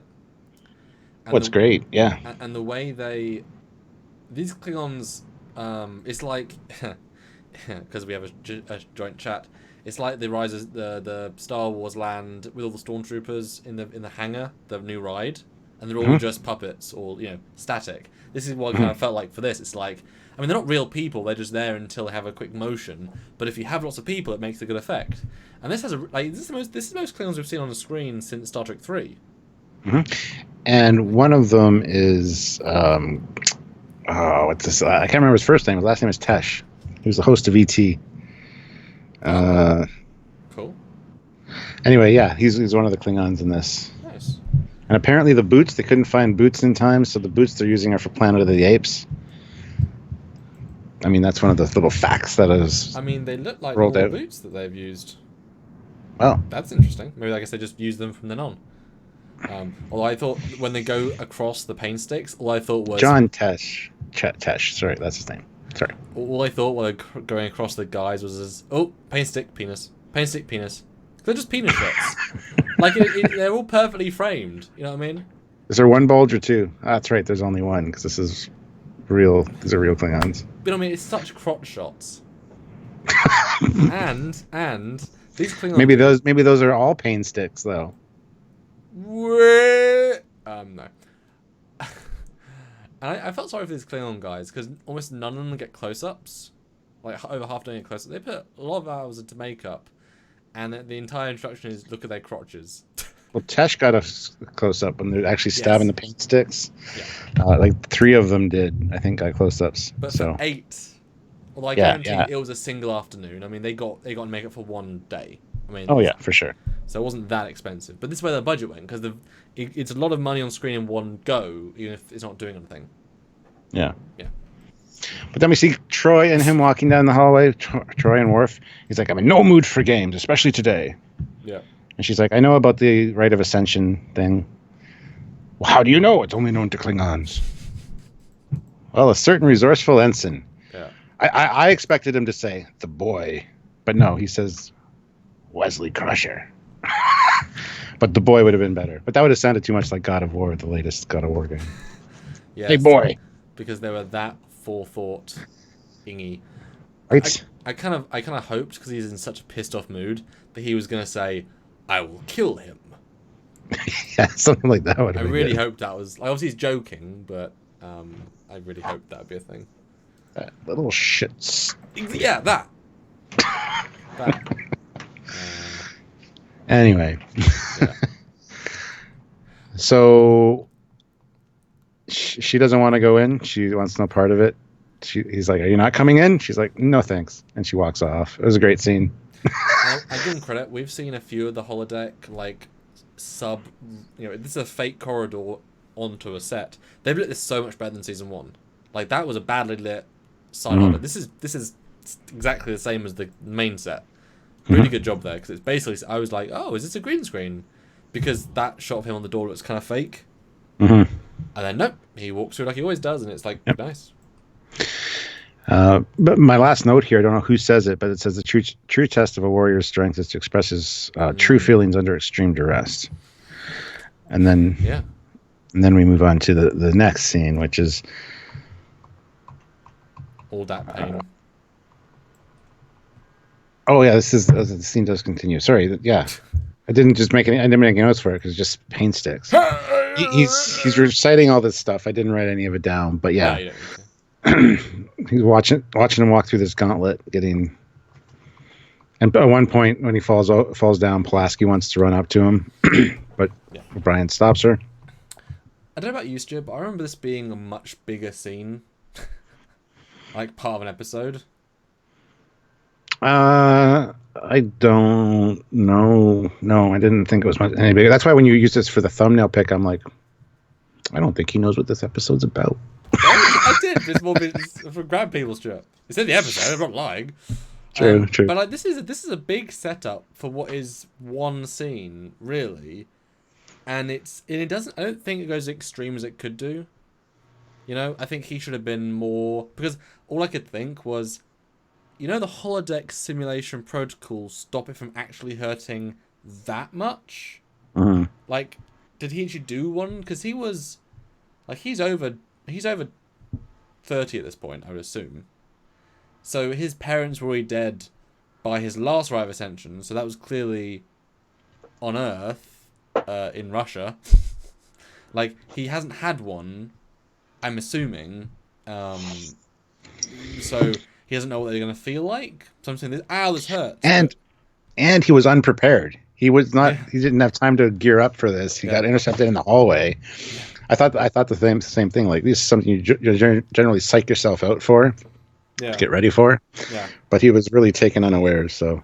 I want to see more in pain, or each one to like get worse. Him like bleed or cry, or I know they can't cry. Well, they kind of got that way with him as he started falling. The further he got through it. Yeah.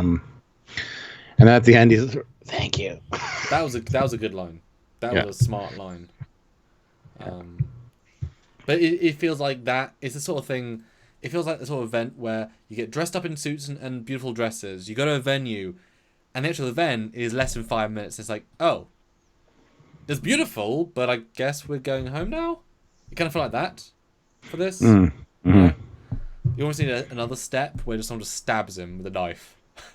This is because I love you. This is because you mean so much to me. And Pulaski's like, I hate this. Oh, wouldn't it be great if he's there? Thank you. Now for stage 2. Everyone looks at Wesley like, stage 2? Oh, yes, the truly secret part. All my family stabbed me in my head, in my heart. And they're like, what? You got this far? That'd be great. Sorry, that's just I need that climax of the scene to stab him or something. Yeah. Or but you then, can just take a ceremonial discovery bat'leth and just stab himself with it, because you can do it with those. Yeah, you can kill yourself easily with those.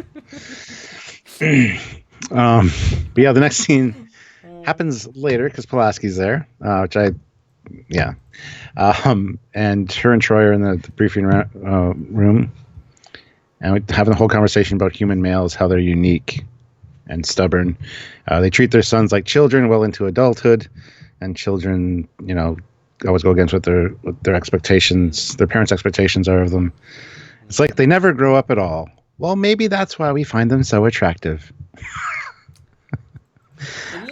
little bit of a modern SJW sort of, or a woke sort of scene. A little bit. I was like, really? Gender politics in TNG? Really?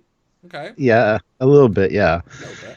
That's what men are Um, like. Those darn men. It's like, yeah, okay. just human males, you know. Yeah, they're a special breed, human males. It's like, okay. And this is where she says something about how they're attractive, and even Riker's dad. You know, it's like, oh, okay. I don't know. Anyway, This scene was a bit of an odd one out for me. Because a little also, bit. why did they meet up? Why is Troy and why did Pulaski, like, why would she come talk to her? There was nothing gained. They didn't talk about her helping the dad. It was all just about these characters talking, but there's no reason for them to talk. You know? Yeah. Most of the ones are quite organic. This one I felt was not so. It's like when Riker's with Pulaski later on, and then she leaves her own sick bay so that she can have a storm out. And it's like, it's your sick bay. So what are you going to do? Wait for him to walk out and come back in? Like, is he gone? Yes, doctor. Okay, phew. I just wait out there for 10 minutes. I mean, I stormed out. It was my sick bay. That's what, yeah. So that sort of scene. A little bit daft. Yeah. That's okay. But now we're on to the Ambu-jitsu tournament, or fight, not tournament. The ultimate evolution of the martial arts with motocross padding. All right. Cool. And I know something about martial arts because my dad is a 4th degree black belt in Batoka Kai, and my brother Steve is also, and he does his own dojo, so he teaches people. But anyway, so this is the ultimate form of martial arts, I guess. This is all of them combined into one or something. I don't know. Silliness. And guys, please do like. We're 104 people watching, 91 likes, and please do super chat. We've had under 5 super chats, which is really strange. Oh, we've had more than that. Well, under 10 for an hour and 40, which is kind of weird, and that's really bad for us. So if you can, we'd love to get maybe another $20 by the end, because December's on track to be even worse a month, which is bad for us. But hey ho, thanks Jarzia though. Yeah, it's the wrong count though. That's okay. Now, you must remember these? You must have had an impression of these when you first saw these. When you first, did you have a precondition about these things? Like, oh my god, they're so lame, or oh my god, they're so cool, or oh my god, they're so sci-fi. Like from pre-Trekyards and pre-watching this. The lame thing came up, yeah, and the visors, how they make that sound when they do the thing, and there's just a regular bolt holding it in. Like if you see some shots from the side close up, it's just a regular bolt. It's like, what the hell? It's interesting, but yeah, it's kind of silly. What I'll say about this scene is that when they reconcile at the end, considering what they're wearing, they act so well you don't see it anymore. Because this is daft. These are daft. These could really make it look. But they act their hell out of this scene by the end. And you forget about the lazy, weird costumes. They look kind of cool, weird. But when you break it down, they just went to a bike store and just bought crash helmet pieces and put an undersuit. I do appreciate the color pairing. That at least works. And I kind of wish they're both red, because Riker looks a lot better. His almost works. If it had more like sci-fi, if neon elements and some sensors, it could work. But the white looks more weird. It looks. I agree with Dan23 here. It looks very Power Rangers stupid. Jill 47 puts in $1.99. Thank you. And it looks like we got another PayPal from Fleet Paws. Let me check that. Tron. Yeah, Tron's a good shout. Yeah, Tron definitely. So Fleet Paw puts in $10 US. I always thought the Ambu-jitsu scene was kind of silly. Good premise, but just silly. Yeah. A little bit. Yeah. I would agree with that. They do treat it seriously, and that's why it works. Yes. And that's yeah. What do you think of the whole premise? They're blind, they've got sensor sticks, and then they fight. What do you think about it? It's kind of interesting, actually. It'd be fun to try. But it'd be hard to try. Like, I I think most Yeah, people would but suck. that's where the sensor stick comes in because it knows if you're pointing in the right direction. It shows Yeah. you where the out of bounds is on the circle, so you don't go out. So Mm. it's kind of a neat idea. I'd actually like to try it, to be honest. My assumption though is that the visors were one-way glass or plastic, because otherwise these guys are genuinely doing this blind, Hmm. and I feel like they would just give. That's the point because a lot of martial arts, even later in lower decks, remember Worf blindfolds the Bajoran lady, Yeah. and she's like, "What's not fair?" Well, you passed the test, ha ha. But a lot of the martial arts, it's like, oh, you could go to this blindfolded, so you've honed your skills so much that you can sense what. But I mean the actors. I mean, would they have done that? Oh, I feel like oh yeah. like I felt they must have been see through for them, or like a grill, or because this is like they do some this Probably. they do quite a lot of this martial arts stuff, and like it would take a lot more takes they couldn't see each other. I'm just saying, waste everyone's time No, if they I couldn't. would agree with that probably, yeah. Or just so well choreographed by stuntmen that they know when each blow is coming. Because they could just be stunt guys. But that would take a lot of training. That's like a lightsaber battle for Well, uh, episode 3, right? I didn't want to Like say they were months and stunt months and guys, months of practice, but but then again, if oh, they are, it's stunt guys. It's not these two. yeah, It's definitely not the older guy, and it's definitely yeah. I can't see Riker doing it. yeah, I was kind of absorbed in the scene actually by the tension and the way it's. But yeah, it's stunt people, and I guess then they're just off learning it. So I guess that's what they're good at. We got another Jarzia PayPal. Hey. For $5. Riker's dad was the difference between you and Oh, hold on, sorry, Stuart, we lost you. your dad. What's the difference between you and me? Sorry, Stuart, 1 second. Oh, I'm back now. Nope. Riker's There you go. Now you're back. all right. Riker's dad says, "What's the difference between you and me?" Riker, I'm not wearing hockey pads. Riker's dad, are you sure? Yeah. Oh man. Let's see. I gotta put my notes back up now. Yeah, but there's a little bit of fighting, some really good choreography, good shots of it as well. But Riker says you should have been the one to die, not her. Let's harness that anger. Let's go. And then his dad ends up doing an illegal move. Mm-hmm. I didn't write down what it was called because it was stupid. Doesn't matter. Riker's like, you can't do that. It's illegal. Oh, you're kidding. Wait a minute. You've been cheating this whole time. Since I was 9, you've been cheating. It worked, didn't it? Made you try harder. Made you kept coming back for more. By the time you were 12, I knew I couldn't take you, but I had to keep you challenged and interested. And then, yeah, Riker, I think, is kind of a dick at this part because he's talking about his mom dying, which, yeah, it's traumatic for any child, I'm sure. But then he's like, well, she was my wife. I loved her too in a different way. So I was hurting as well. And he says, it's funny, I can talk to a room full of admirals about anything in the galaxy, but I can't talk to you about how I feel. I love you, son. And it wraps up really quick. It's a hug. I'm glad you came. All right, cool. Bye. Yeah, it's a very quick wrap-up scene. But... yeah. But again, the acting is so strong. Look at what they're wearing on their heads. Like seriously, it looks like it. You know what I mean? It's like a Tim Russ in his comb outfit. It's like delivering a heartfelt monologue in that outfit. It's hard to do. They do such a good job for the scene. And what amazed me about this one? Why are they fighting on an Imperial symbol? Oh, it's not, is it? No, the pads around it look similar. Oh well, yeah. Sorry. And I love your summary of that scene. It's a good summary. The cheating's fun, and it's a smartly written scene. There's a lovely bit of psychology here. It makes sense. I mean, Riker obviously was lost. Giving him something to focus on was good. And yeah, that's why when Pulaski said, oh, you're not spring chicken, he has never lost to me. It's like, yeah, 15 years ago.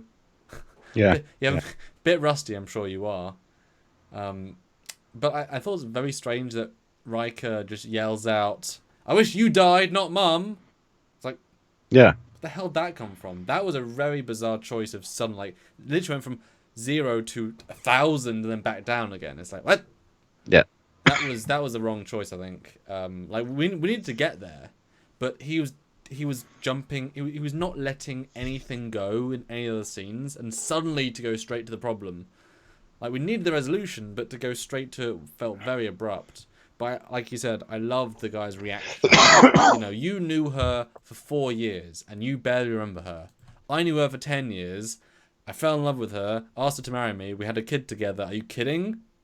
He knew her for 2 years.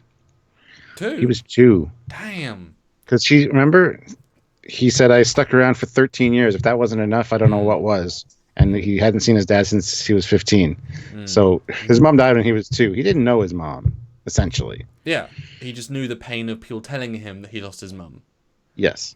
So yeah, I mean, it's like, yeah, you have every right to be sad, but I'm way, you can't understand what I was going through, matey boy. Now you're an adult, you understand that, but you just. And a lot of times kids in that situation might not look at it from that perspective. Well, they can't. They can't. They have no other perspective to pull from. So it's a really adult scene, and it's a very you can learn something from this scene. But even growing, I know that kids can't understand that kind of thing, but even growing up into someone Riker's age, having that bias against your dad, knowing how life is, you still wouldn't switch it around like that and say, how was he feeling about her death? Yeah. You'd still have that anger directed at him. Mm-hmm. So the fact that that was said, I love that it kind of made Riker go, oh shit. Yeah. You're kind of right. Although I'm confused, again, this is one of the problems that they didn't say earlier, it didn't build into it. Like, how did she die? Why did she die? Could he have saved her? It sounded like it was an accident, and that's why he said you should have died instead of her. But it almost seems as if she'd done the Tholium base, but that was obviously way later. That's the only thing we've got that was a dangerous event. Like, I still have no idea how she died. I have no context to this. So you got to assume that he's related in some way to the situation, otherwise he has no right to say it should have been you, unless it's just a generic, I wish you were dead. It's like, great, thanks. But it is weird that we didn't get that, although it would have been quite cliched then to go into the, you already know what happened, Dad, you were there, but let me tell you again. It's like, yeah, the audience needs to know. So I get it, but this is one of those things you wish continuity was a TNG more, because having the dad back would have been great. Having, like best of both worlds, have him come back for some reason, once he's in command because Picard's left. You could make stuff of it, and then. And was he at their wedding in Nemesis or Insurrection? The actor wasn't. Oh, yeah. Exactly. And Christopher Rollins, why is there a gym instead of a holodeck? We've gone over this before. It would make sense to have gyms not be using energy for things like that. I mean, sometimes you just want to go to the gym and don't want to worry about activating the programs. There's probably standard programs that are used, but still.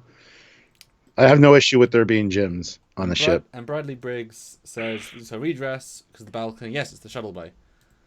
Yeah. We just saw last week. The thing is, right, there's only a certain number of holodecks, and yes, you can have more than one person in it, but only one program running at the same time.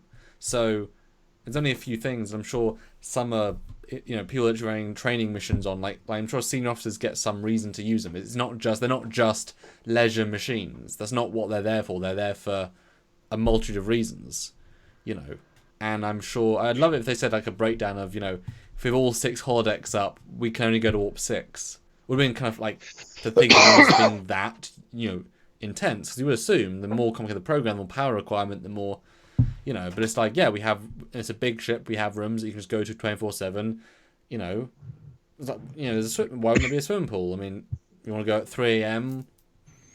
with only 6 holodecks or whatever, it makes sense, it's fine. Yeah. I have no issue with there's multiple gyms on this ship and multiple holodecks as well, so I have no issue. Yeah, I mean, what if the power goes out? What if you're, What if you have to have a staff meeting like in the Orville where everybody's in the shuttle bay? You don't want them in the shuttle bay. Have them go to the gym. There you go. You got a lot of room in there. And final note on this scene, though, the ending is a bit abrupt, but I don't consider it a resolution. I consider it that Riker is still incredibly, it doesn't say I love you back. That was distinct. It just says, I'm glad you came, which is I'm glad we were able to talk about this. I don't fucking forgive you, we're not okay, but this was good. I'm not gonna, a good first step. Exactly. But since I said earlier on, the dad's giving like 70% of this duo act in this episode, it makes sense he would be the I love you hug and Riker's giving some. Mm-hmm. So it feels very apt. But the dad's, I think, desperate. I think he's relatively desperate. Although I wish I mentioned this earlier. When he said, before you go out, I assumed that Dad was going to say, "I'm dying, son." That amazing cliche, the trope. I was going to say that would have been cliche, but yeah. Yeah, so I'm glad we didn't. It felt like that scene, but I'm glad we didn't. It would have been better if it was like a few episodes later he gets a message from stating that his dad's dying. And he's like, "That's why he visited me." Jeez, yeah. Or something like that. And then have him live with that guilt. Yeah, I'd be. Or the sense of resolve, because he managed to say, "I loved you" in my head, but thanks, mate. I thought, yeah. Yeah. But it's well acted. Good job, then. Seriously. Yeah. Oh, and then the cheeky little resolution of the A plot, the first plot. Problem, yeah. So what happened? Oh, well, they suggested we program the system to correct the readout variables. That's exactly what Commander Data recommended, and Data's like. Brent's choices here are so interesting. I think the director definitely helped him. And I love them. They did like a little bit on a character, like a little bit, but they work. They work really well. Yeah. And then on first officer, but let's get out of here. And then Riker comes on. With your permission, sir, I decided to stay aboard the Enterprise. Set course to Beta Copstig. And then I was about to end, because that's tend to be how you end, but actually Picard says, "Can I ask why?" And he says, and Picard says a beautiful line, "Motivated by self-interest."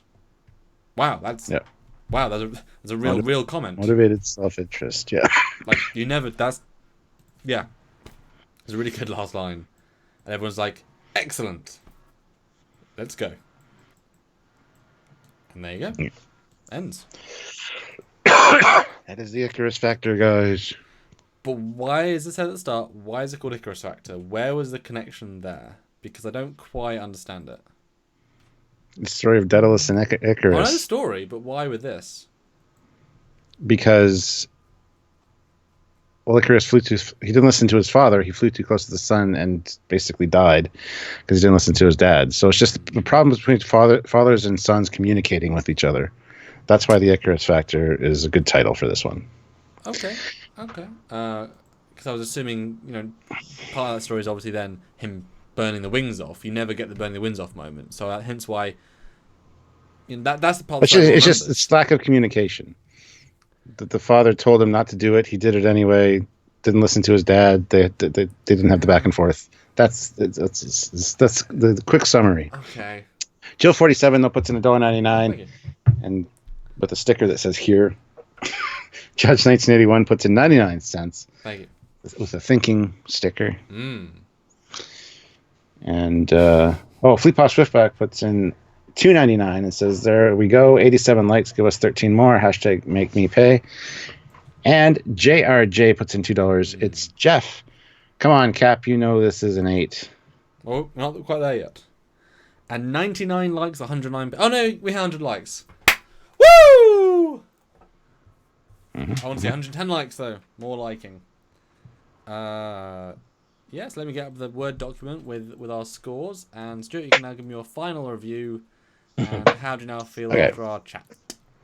After our chat, much better. It's a lot of great little scenes and some great character revelations.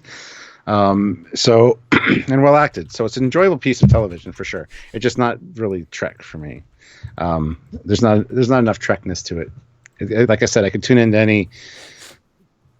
any drama on TV and have the dad issue storyline, and although they wouldn't necessarily be as well acted. True, might be better acted these days. Okay, fine. So yeah, that's the one thing I didn't really like about it. It didn't feel very Star Trek. However, it was great little scenes, very well written, and a lot happening all at the same time in this episode with the way they break the scenes up. So it didn't feel cluttered. the editing, they had a chore. They did a challenge with this, Yeah. and they did rise to the challenge. So well done to the team. Seriously. It didn't feel cluttered or padded at all. That No. being said, you were right about Riker's acting. It was a little bit too flat the whole time. Yeah. There should have been some, rises and He had not. some He spikes. hadn't have a journey until the end, and he Yeah. should have. Yeah. Or at least we learn about why the mother died, because we've got a very quick why. But if you have 5 scenes and 4 of them don't move the plot, and then 1 suddenly does, it's like, yeah, but give me the motivation for why because he was very against his dad. Like that. I mean, imagine how far we'd have to go to be that negative to our dad. This is pretty far. Exactly. Yeah. So your score, Stuart, and obviously you guys in the audience, please do put your out of 10 both for this season of TNG, which has got some very strong episodes, and for all of TNG. Give me a score. All right, for season 2. And gut reaction. You didn't like it at the start. You're I know. obviously fully sold. Be honest. Don't. What were your gut reaction? Gonna give it a 6 out of 10 for season 2, just because I base a lot of those on rewatchability and enjoyment for whatever. This one I kind of it's the stupid martial arts one. Next. Now for all of TNG, it's gonna have to sit right down there with a 4. It's a shame too because it is well written, but it's just that's what I want to say. That's the number that pops into my head. So Stuart, no need to justify. We disagree on some episodes of other shows, and I don't have to justify what we do tend to, but it's all good, Stuart. It's all good. Before you get to yours, got 2 super chats. JRJ puts in $1.99 with a thumbs up, and Fleet Paw Swiftback puts in $2.99. It says 100 likes. Thanks a lot, everyone. #like spike. Yes, thank you. We did get there. And Flip Paw Swiftback puts in another $1.99. 7 out of 10 for Pain Sticks. Season 2, 5 out of 10 warp nacelles for TNG. 5 out of 10 warp nacelles for TNG. 7 out of 10 Pain Sticks for season 2. Gotcha. We have normal people watching us. And SWTX Chaser $2, more Pain Sticks and Trek, and we also got another PayPal from Jerzia. Well, appreciate the sudden jump at the end. I wanted to get 20, and we're certainly getting close. If we can get on a 10, we got more coming in. Hold on. Martin Diaz puts in $10 through PayPal. Brilliant. Thank you. Joining late, can only stay for a few minutes. I'll enjoy the replay. Thank you very much, Martin. Do enjoy. This is a fun one. Got Jerseys of $5 Canadian. Hey. I'll give it a 6, 5 out of 10 for season 2, and 5 out of 10 for TNG. I like the Worf story. O'Brien is good as well, and that final reconciliation between Riker and his dad was well played. It shows the weakness of overly episodic TV, though. Riker's dad and all the issues connected to him needed to be introduced, explored, and resolved in less than 40 minutes. Voyager did daddy issues with Tom Paris better, but developing them over the course of the whole show. Exactly. 100%. Brilliant summary. And Eugene comes to the rescue with 2,000 rubles. So thank you very much, Eugene. Makes a big difference. 7 out of 10. I'm always mixing it with the episode of... damn people. I hate when I'm reading something that's like... The chat keeps moving up. Mixing with the episode about Federation cloaking experiment. And that's Pegasus, not Icarus. Yeah, exactly. Mythology, man. Mythology messing things up. I mean, these actors don't get a ton of specific episodes to their name, which is fine. That's fair. So you sort of link a few of them in your brain. I think it's fair. Oh yeah. And thank you, Gene. That you probably just gave us as much as we've got the entire live. You just pretty much doubled our live. So thank you. That's really, really, really, really brilliant. And if we can get five more before we end, I think that'll.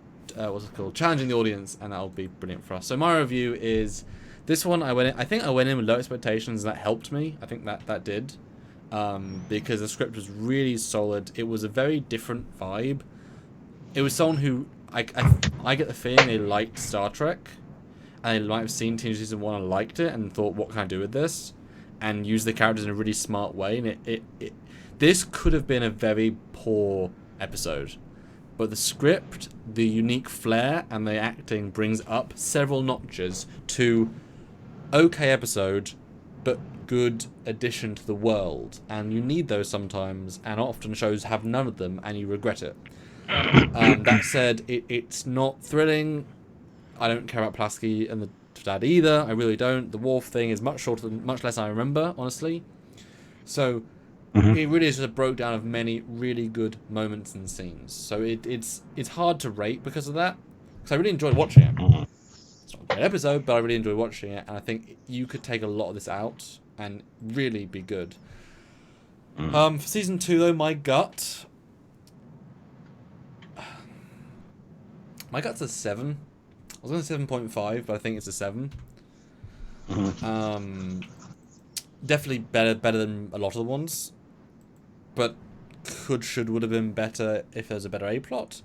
But I liked the way it was. I'm going to give it a 5/5 for all TNG. I think it's definitely above average because it's not bad in any way. Nothing bad about it. There's a few tiny little things I would change, like it's already in it, but they're very minor. And definitely a good character piece. But like I said in the PayPal, it needed continuity to improve it. This could have been a great start of an arc. Missed opportunity, but that's not the format that it was, so you can't be that complaining. Yeah. Joe47 puts in $2. Thank you. The message retracted, even though I read it and I can repeat it, but I don't know if she wants me to. Well, she took it away, so yeah. And we got another. Ooh. We got another PayPal from Fleet Palace with back of another $5 US. He says 10 out of 10 pain sticks for Trekyards. There you go. Better than the pain dicks, the bulges. But if we can get $3 more on Super Chat, then I can call that a night, as that was my 5. But let's read out some non-Super Chat reviews. David Cotone says 5 out of 10. That's fair. 5 out of 10. 7 out of 10 for season 2. 5 out of 10 for TNG. Skip that one, it's boring. Pen Pals is next. 6 out of 10. Judge 1981. But minus 1 point for Sammy pointing out crotches and pain sticks to me. That's fair. That's fair. 2 out of 8 for the episode, and all TNG 10 out of 10 for Trekyards. I'm confused by it. Sorry, Ozzy, I'm confused. 6.5 Calicams out of 10. 5 of 10 Gold Press Platinums. Dan says 10 out of 10 for our review. Thank you. This was actually quite a good review, so I agree. And Dan says 6 the episode. 4 out of 10 is Christopher. 5 out of 10 David. And Jarzia Borg in 2 episodes. Dun dun dun.